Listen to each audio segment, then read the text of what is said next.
Well, it's time to talk about Mike one more time. This time we're going to talk about Mike becoming an ASE Certified Mechanic. Now, when you and I look for a mechanic, I would make one recommendation. When you look at the pair of overalls and they have the little name tag on it, if it says Mike, run away.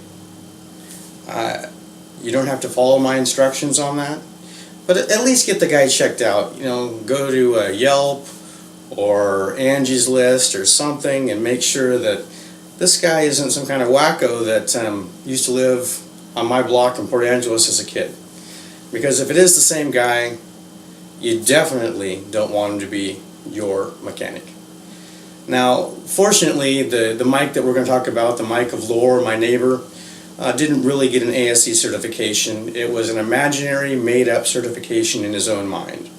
And that, of course, is where most Mikes get their certifications.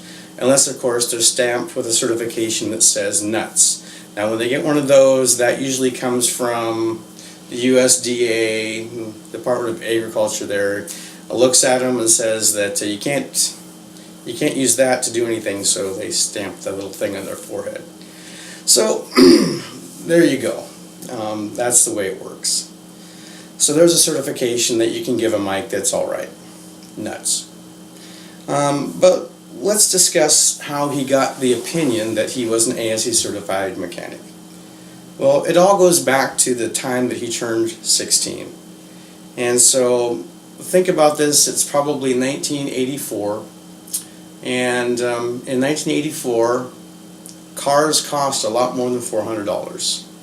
And a decent car cost a way heck of a lot more than $400.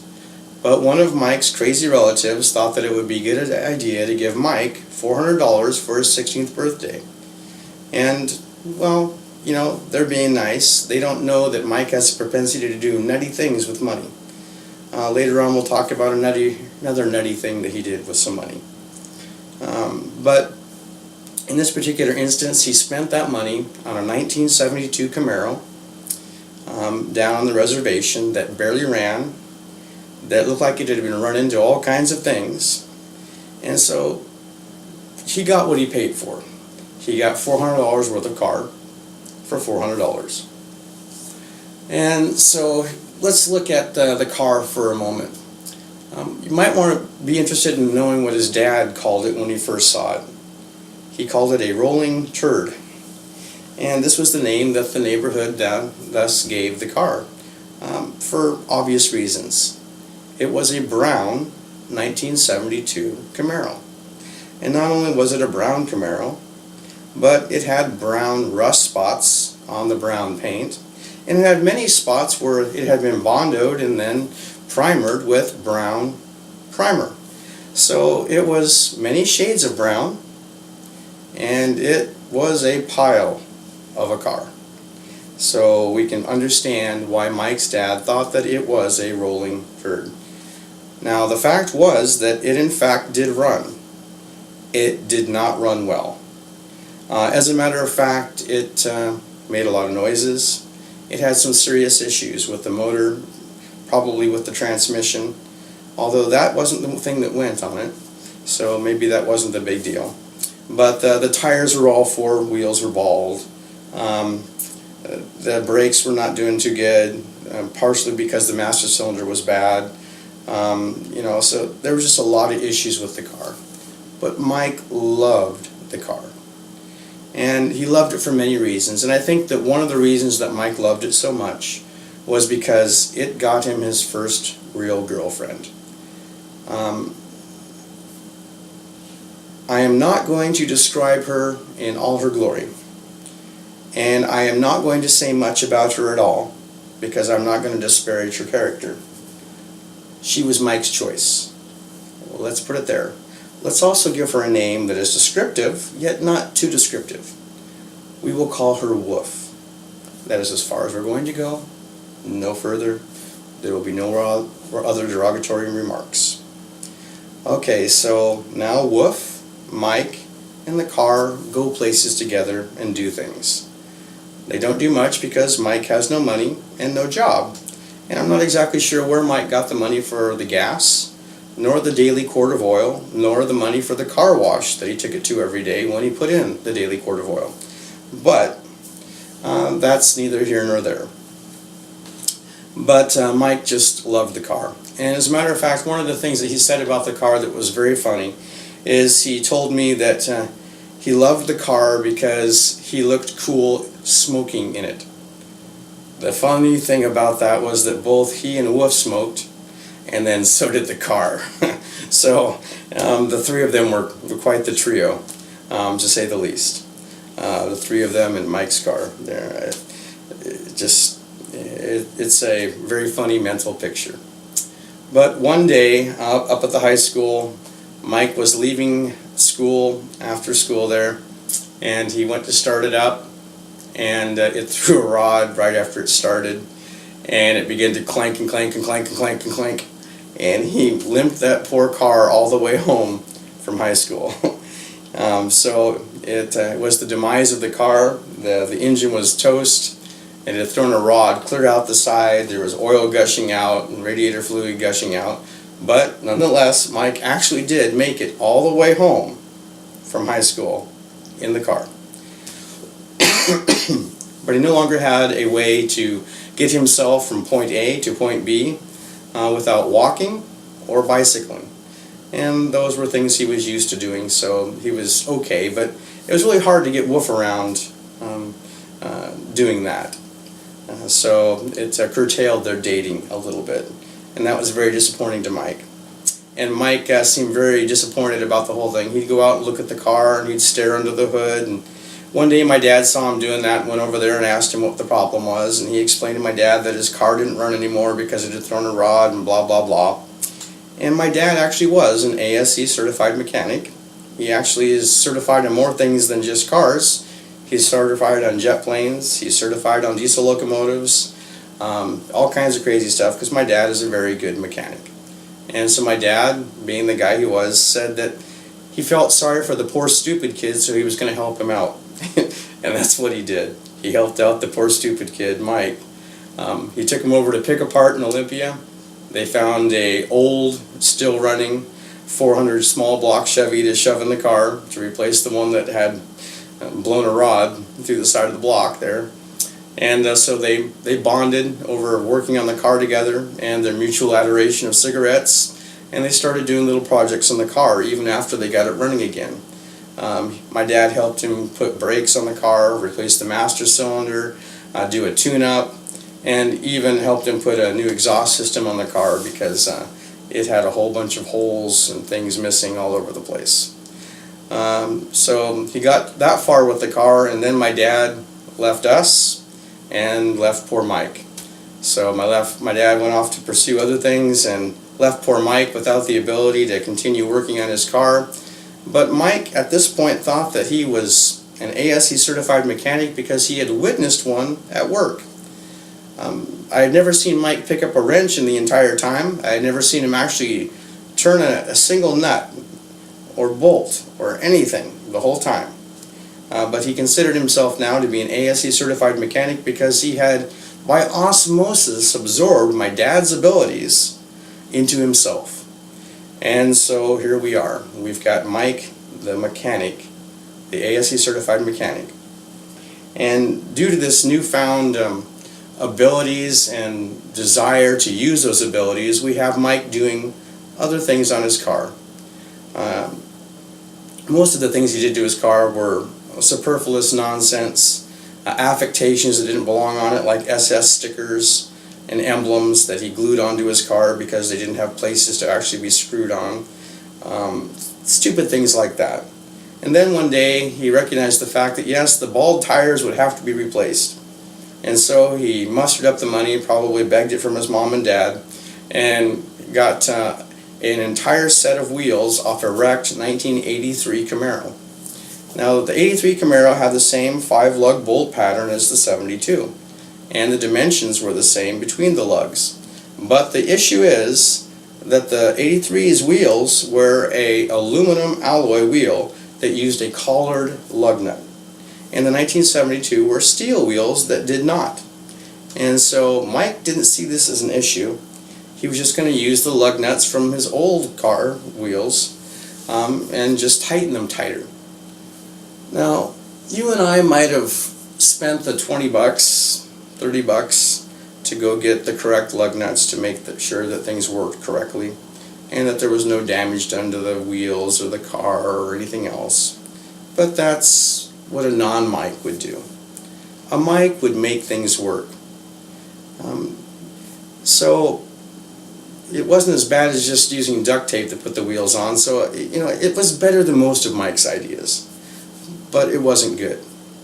And Mike must have been feeling a whole heck of a lot stronger when he was putting on the passenger side wheels than when he was putting on the driver's side wheels, because when he put on the passenger side wheels, which I am told he did with a 6-foot cheater bar to get them nice and tight.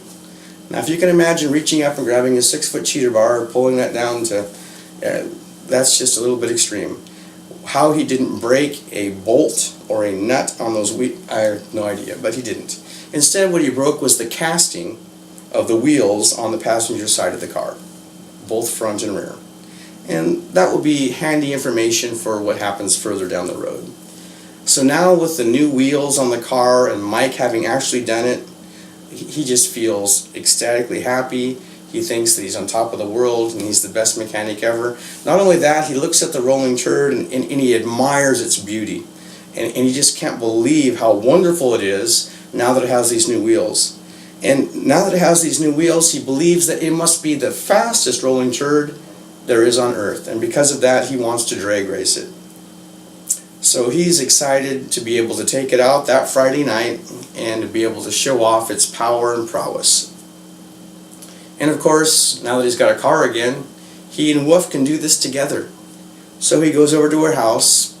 He has to, he goes and knocks on Wolf's door. She comes out. He says, wait a minute. So he runs around to his door, kicks open the door on the passenger side, comes around, holds her door open, lets her in, buckles her in, shuts the door, and then runs to his side and gets in because it doesn't open from the outside.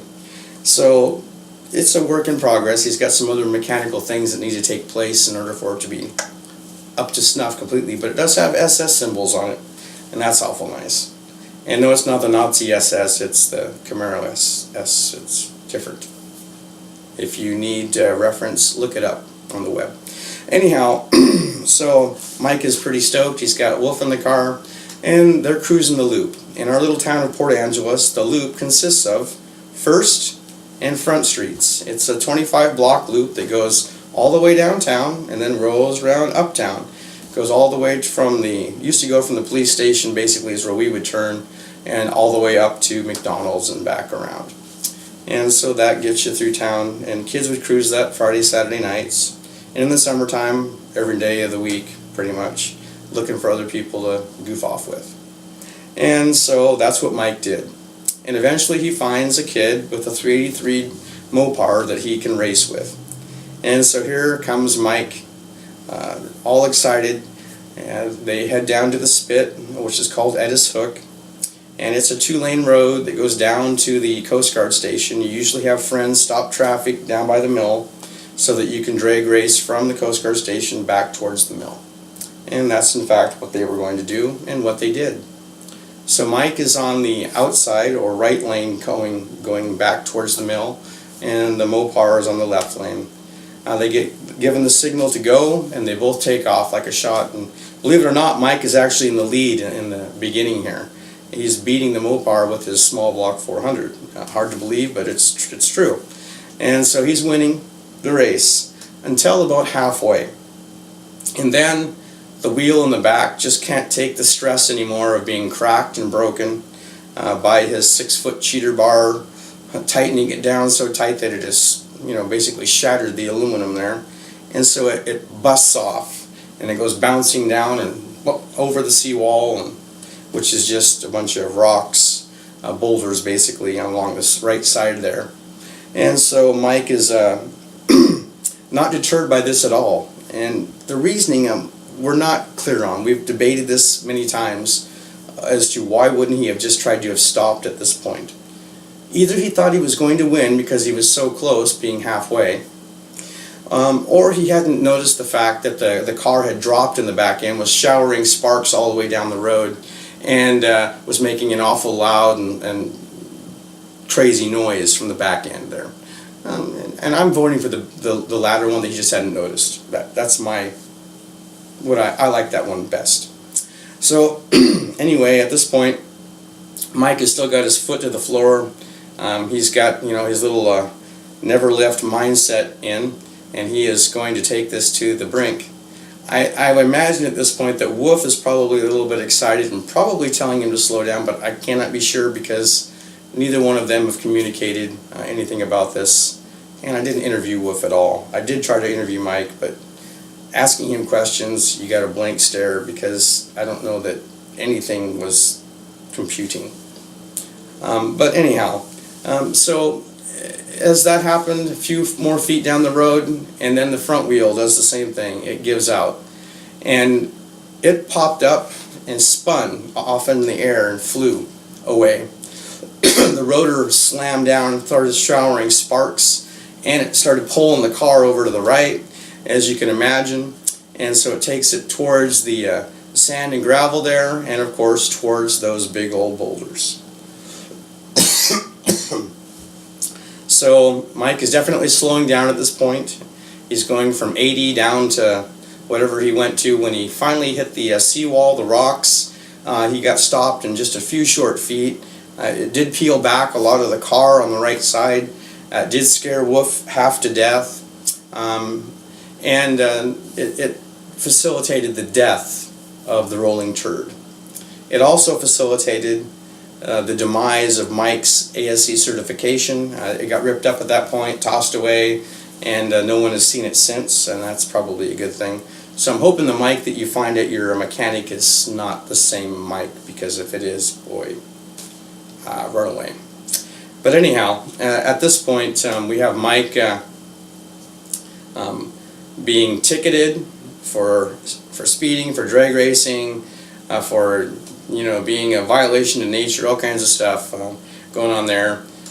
He loses his license because he's only 16 when this happens.